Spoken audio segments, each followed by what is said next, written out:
जो लोग हर छोटी छोटी बातों पर चिंता करते हैं या बहुत चिंता करते हैं, ऐसे लोग अपनी जिंदगी आसानी से नहीं जी पाते हैं। चिंता एक ऐसा दीमक है जो इंसान को अंदर ही अंदर खाता जाता है। दोस्तों, चिंता हम तब करते हैं जब हमें किसी चीज को खोने का डर होता है। जब भी कोई व्यक्ति अपने जीवन में जीत को हासिल करता है तो वो धीरे धीरे जाने या अनजाने में घमंडी होने लगता है, उसमें घमंड आने लगता है, अहंकार का जन्म हो जाता है। कई बार तो वो इतना बड़ा हो जाता है कि वो सबको दिख जाता है, और कई बार तो इतना छोटा होता है कि वो दिखाई नहीं देता है, लेकिन फिर भी वो मनुष्य के भीतर मौजूद रहता है।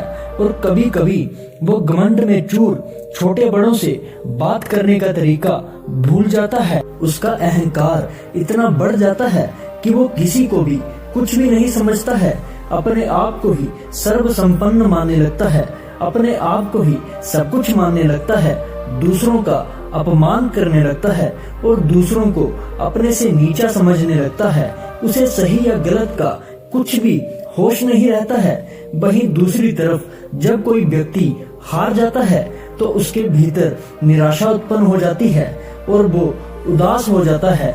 दुख उसे घेर लेते हैं, उसे अब कुछ भी नजर नहीं आता है, उसे दुख ही दुख नजर आते हैं। वो अपने जीवन में बहुत परेशान हो जाता है और अंदर ही अंदर खुद को कोसता रहता है। उसके अंदर विचारों की हलचल बनी रहती है, उसकी सारी उम्मीदें टूट जाती हैं, वो बुरी तरह बिखर जाता है। वो इतना परेशान हो जाता है कि उसे सब कुछ निरर्थक लगने लगता है। वो जीने तक की उम्मीद छोड़ देता है। उसके पास हार का सामना करने के बाद वापस खड़े होने की हिम्मत ही नहीं होती है। लेकिन अगर आपको कोई ऐसा उपाय मिल जाए, ऐसा कोई मंत्र मिल जाए जिससे आप या आपकी जीत में घमंड या अहंकार उत्पन्न ना हो, और जब आप हार जाएं और वो आपको निराश, उदास या दुखी नहीं होने दे, इस सब को अपने जीवन से दूर कर सके, अगर ऐसा कोई मंत्र या उपाय आपको मिल जाए तो क्या कोई भी बाधा आपको कामयाब होने से रोक सकती है? नहीं रोक सकती। आज की जो कहानी मैं आपको सुनाऊंगा उसमें आपको आपकी इन दोनों समस्याओं का समाधान मिलेगा। एक ऐसा उपाय, एक ऐसा मंत्र मिलेगा जो आपको इन दोनों ही परिस्थिति में आपको इसके बाहर निकालेगा। तो इस कहानी को अंत तक जरूर सुनिएगा। एक नगर में एक बहुत ही बड़ा सेठ रहा करता था। उस सेठ का कारोबार दूर दूर तक, कई राज्यों तक फैला हुआ था। वो सेठ बहुत ही धनवान था। वो सेठ सब व्यक्तियों के साथ अच्छा व्यवहार करता था। सभी व्यापारी और ग्राहक उससे बहुत खुश रहते थे और कोई भी व्यापारी उस सेठ के बारे में कोई भी बुरी बात नहीं बोलता था। वो सेठ अपने काम से इतना उलझा रहता था कि उसे अपने लिए कभी समय ही नहीं मिल पाता था। वो हमेशा अपने व्यापार में लगा रहता था, जिससे वो अपनी आध्यात्मिक उन्नति नहीं कर पा रहा था। वो ध्यान नहीं कर पा रहा था, ना ही कोई पूजा पाठ कर पा रहा था। उसके पास इस सब के लिए बिल्कुल भी समय नहीं था। इस वजह से वो सेठ बहुत परेशान था। उस सेठ को कहीं ना कहीं इस संसार के नियम के बारे में पता था कि जीवन में चाहे कुछ भी हासिल कर लो, कुछ भी पाने जैसा नहीं होता है और ना ही कुछ खोने जैसा रहता है। यानी उसे सब पता था कि मनुष्य चाहे तो सब कुछ हासिल कर सकता है और उसके पास ऐसा कुछ भी नहीं है जो कि उसका है, क्योंकि जब मृत्यु आती है तो हम अपने साथ कुछ भी नहीं ले जा सकते हैं, सब कुछ यही रह जाता है। इसलिए उस सेठ ने अपने घर पर पहुंचे हुए पंडितों को, साधुओं को आमंत्रित किया और उन्हें भोजन करवाया। भोजन कराने के पश्चात सेठ ने उन सब से निवेदन किया कि हे साधु संतों, मैं एक बहुत बड़ी परेशानी में हूँ। मैं अपने व्यापार में इतना उलझ गया हूँ कि मुझे बिल्कुल भी समय नहीं मिल पाता है कि मैं शास्त्र पढूं, उपनिषद पढूं और बड़े बड़े ग्रंथ पढूं। मैं आप सभी से यह निवेदन करता हूँ कि आप मुझे ऐसा कोई उपाय ऐसा कोई मंत्र बताइए जिसमें सारे शास्त्र, सारे उपनिषद और सारे मोटे मोटे ग्रंथ उसमें सम्मिलित हों, जिससे मुझे उन ग्रंथों के ज्ञान का, उनके मूल का पता चल पाए और उन ग्रंथों को पढ़ने में मुझे समय भी ना बिताना पड़े। और आप में से जो भी मुझे इस उपाय, इस मंत्र के बारे में बताएगा, मैं उसे मुंह मांगी कीमत दूंगा। सेठ ने उन सभी से कहा कि आप लोगों के पास 1 माह का समय है, आप मुझे इसका जवाब बताएंगे। सभी पंडित और सभी साधु संत शास्त्र, उपनिषद और मोटे मोटे ग्रंथ लेकर बैठ जाते हैं और उनको पढ़कर ऐसा उपाय ढूंढने की कोशिश करने लगते हैं जिसमें सभी ग्रंथों का सार हो। उन्होंने बहुत प्रयास किया, रात दिन लगे रहे, लेकिन फिर भी उन्हें ऐसा कोई मंत्र नहीं मिला जो जीवन के सारे सार को एक पंक्ति में समेट ले। आखिर में 1 माह बीत जाने के बाद वो उस सेठ के पास जाते हैं और उस सेठ से कहते हैं कि हमने बहुत कोशिश की है, हमने सारे ग्रंथों के एक एक पन्ने को पढ़ डाला है, सभी मोटे मोटे ग्रंथों को छान लिया है, लेकिन हमें ऐसा कोई मंत्र या ऐसा कोई उपाय नहीं मिला है जो कि 1 लाइन में सारा समेट ले। आप खुद ही सोचिए कि 1 लाइन में ऐसे मोटे मोटे ग्रंथ ऐसे सम्मानित हो सकते हैं। इस पर सेठ ने कहा कि ऐसी बात नहीं है, इसका कोई ना कोई उपाय अवश्य होगा। अगर आपसे नहीं हुआ तो कोई बात नहीं। वो सेठ निराश हो गया और वो उस व्यक्ति को ढूंढने का प्रयास करने लगा जो उसे ये सब बता सके। वो तो नगर नगर अपने व्यापार के सिलसिले में जाता था। तब उसे किसी ने कहा कि तुम मगध राज्य में जाओ, वहाँ पर एक साधु रहते हैं, उनके पास तुम्हारी समस्या का समाधान अवश्य ही मिल जाएगा। उन साधु की ख्याति दूर दूर तक फैली हुई है। जो भी व्यक्ति उनके पास अपनी समस्या लेकर जाता है वो उसका निवारण करते हैं। तुम्हारा भी कल्याण होगा, तुम वहाँ पर अवश्य जाओ। उस व्यक्ति की बात सुनकर सेठ अगले ही दिन मगध राज्य के लिए निकल जाता है और वहाँ पर उस साधु के पास पहुंच जाता है। साधु अपनी कुटिया के बाहर एक वृक्ष के नीचे बैठे हुए थे। सेठ साधु के समक्ष पहुंचता है। सेठ को समक्ष खड़ा देख साधु ने अपनी आंखें खोली। सेठ ने साधु को हाथ जोड़कर प्रणाम किया और फिर साधु को अपनी सारी समस्या बताई। सेठ की समस्या सुनने के बाद वो साधु कहते हैं कि देखो, मेरे पास ऐसा कोई मंत्र नहीं है, ना ही मैंने कभी इसके बारे में ऐसा सोचा है, क्योंकि मुझे इन सब की कभी आवश्यकता ही नहीं पड़ी है। तभी सेठ कहता है कि महाराज, आपके पास कुछ न कुछ तो उपाय होगा। मैंने आपके बारे में बहुत सुना है, मैं यहाँ से निराश वापिस नहीं लौटना चाहता हूँ। तब साधु सेठ से कहते हैं कि मेरे गुरु ने मुझे एक तावीज दिया था और कहा था कि इस तावीज को खोलने पर तुम्हें एक पर्ची मिलेगी, एक सफेद रंग की और एक लाल रंग की। जब भी तुम्हारे जीवन में बहुत बड़ी मुसीबत आए और तुम्हें लगने लगे कि अब तो मेरे पास इससे निकलने का रास्ता है ही नहीं, तब तुम सफेद पर्ची को खोलना। उसमें एक मंत्र लिखा हुआ है जो तुम्हें उस परिस्थिति से बाहर निकाल देगा। और जब तुम्हें लगे कि मैंने अपने जीवन में सब कुछ हासिल कर लिया है, जब तुम्हें लगे कि मैंने जिंदगी में सब कुछ पा लिया है, अब पाने जैसा कुछ भी नहीं बचा है, तब तुम इस लाल पर्ची को खोलना। इसके बाद साधु ने कहा कि मुझे तो कभी इस तावीज में रखी पर्चियों की जरूरत नहीं पड़ी, क्योंकि मेरे पास कभी ऐसा समय आया ही नहीं कि मुझे इसकी जरूरत पड़े। ये तावीज तुम ले जाओ, मुझे तो इसकी जरूरत है भी नहीं और ना शायद पड़ेगी। ये सुनकर साधु ने वो तावीज सेठ को पहना दिया। सेठ ने भी साधु का वो तावीज पहन लिया।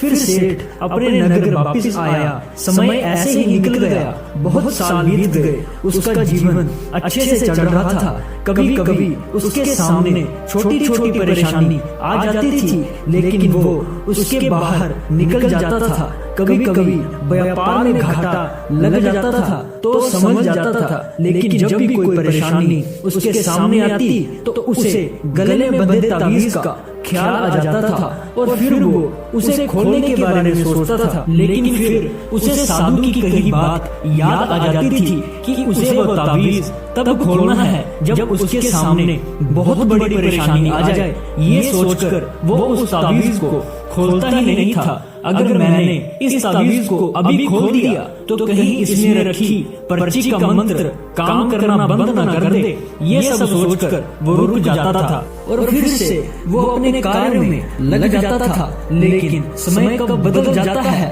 किसी को कुछ पता ही नहीं चलता है। आज तक समय कभी रुका नहीं है, ये तो हमेशा गतिमान रहता है। ये कब अच्छा है और कब बुरा है किसी को कोई समझ नहीं आता है। उजाले के बाद अंधेरा और अंधेरे के बाद उजाला अवश्य होता है।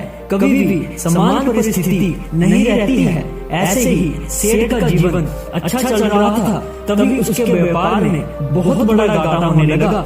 उसका पूरे का पूरा व्यापार चौपट हो गया। उसके पास कुछ भी नहीं बचा था। वो अपने घर लौट रहा था, तभी उसने देखा कि उसके घर में आग लग गई है। उसने आग बुझाने की बहुत कोशिश की, लेकिन आग बुझाने में वो नाकामयाब हो गया।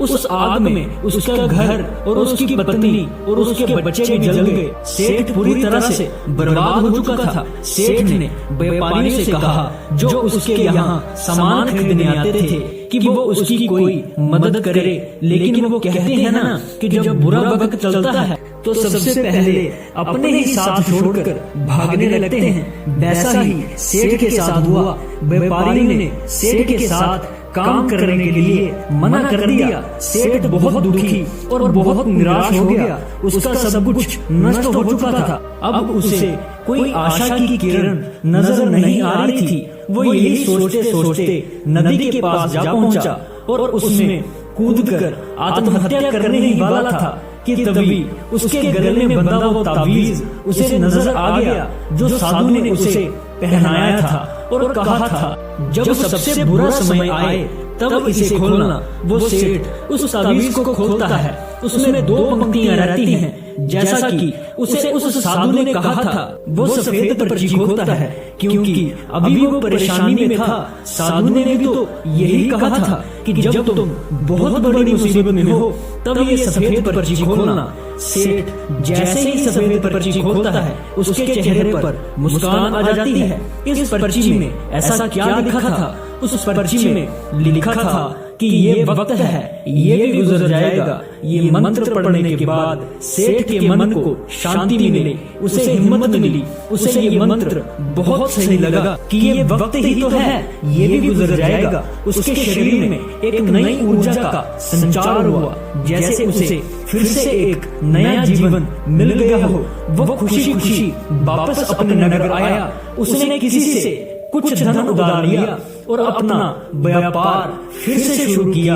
अब धीरे धीरे उसका व्यापार फिर से चलने लगा और इस बार तो वो और भी धनवान सेठ बन जाता है। वो व्यापारी जो उसका साथ छोड़कर भाग गए थे वो भी वापस उसी के पास आ जाते हैं। दूर दूर के नगरों तक तेजी से उसका व्यापार फैल जाता है। अब उसके पास किसी भी चीज की कोई भी कमी नहीं रहती है। उसने दूसरा विवाह भी कर लिया और बच्चे भी हो गए, खूब धन धान्य भी हो गया। उसका नाम और यश भी फैल गया। अब उसने सब कुछ हासिल कर लिया था। अब ऐसा कुछ भी नहीं बचा था जो उसे हासिल कर सके।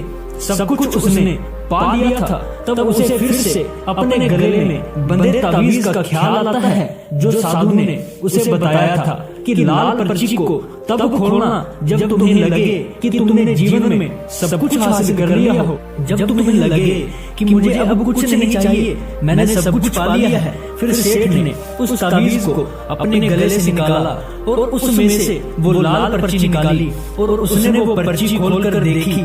उस पर्ची को देखने के बाद उसके चेहरे पर उदासी छा गई। आखिर ऐसा उस पर्ची में क्या लिखा था कि सेठ उसे देखकर उदास हो गया। अब तो सेठ हर तरीके से सर्वसंपन्न था। उस पर्ची में लिखा था कि ये भी वक्त है, ये भी गुजर जाएगा। कुछ देर तो वो सेठ उदास रहता है और मौन रहता है, लेकिन फिर वो जोर जोर से हंसने लगता है, क्योंकि सेठ को वो मिल गया था जिसकी उसे तलाश थी। उन दोनों ही पर्चियों में एक ही लाइन थी और उस एक लाइन में ही सेठ को अपने पूरे जीवन का मतलब समझ आ गया था। सारे ग्रंथों उपनिषदों का ज्ञान मिल गया था। मंत्र एक ही था कि ये भी वक्त है, गुजर जाएगा, और यही वो मंत्र है जो सारे शास्त्रों का, उपनिषदों का, मोटे मोटे ग्रंथों का ज्ञान है, जो बस एक ही लाइन में सम्मिलित है। दोस्तों, जब भी हम हार जाते हैं या हमारा कोई काम नहीं बनता है तो हमारे मन के भीतर निराशा उत्पन्न हो जाती है और हमें कोई भी रास्ता नजर नहीं आता है। लेकिन ऐसी परिस्थिति में अगर मनुष्य यह सोच ले कि ये भी वक्त है, गुजर जाएगा, तो वो इंसान कभी भी हिम्मत नहीं हार सकता और ना ही वो कभी उदासी की चपेट में आ सकता है। जो ये सोच लेता है कि ये वक्त है, गुजर जाएगा, वो अपने जीवन को नए सिरे से शुरू करता है और अपने जीवन में सफलता हासिल करता है। जब हम जीत जाते हैं तो कभी कभी हम घमंडी हो जाते हैं, मन के भीतर अहंकार का जन्म हो जाता है। लेकिन हम उस वक्त भी इस बात का ध्यान रखें कि ये वक्त है, गुजर जाएगा, तब हमें जीतने पर अहंकार नहीं होगा।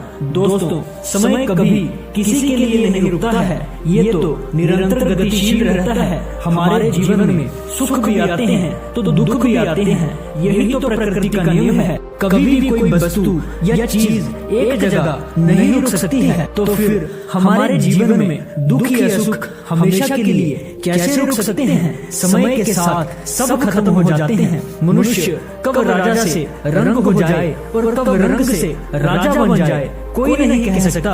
ये वक्त है, वक्त कब बदल जाए किसी को कोई पता नहीं। इसीलिए मनुष्य को जीत में कभी अहंकारी नहीं होना चाहिए, क्योंकि अगर इस बार जीत गया तो वो कभी हार नहीं सकता है। अपने मन में कभी अहंकार मत लाओ, अहंकार मानव का शत्रु होता है। ये अंदर ही अंदर आपको गलत राह पर ले जाता है। इसलिए अपने मन पर काबू रखो और जब आप कभी जीवन में हार जाओ तो फिर उठो और अपने जीवन की एक नई शुरुआत करो।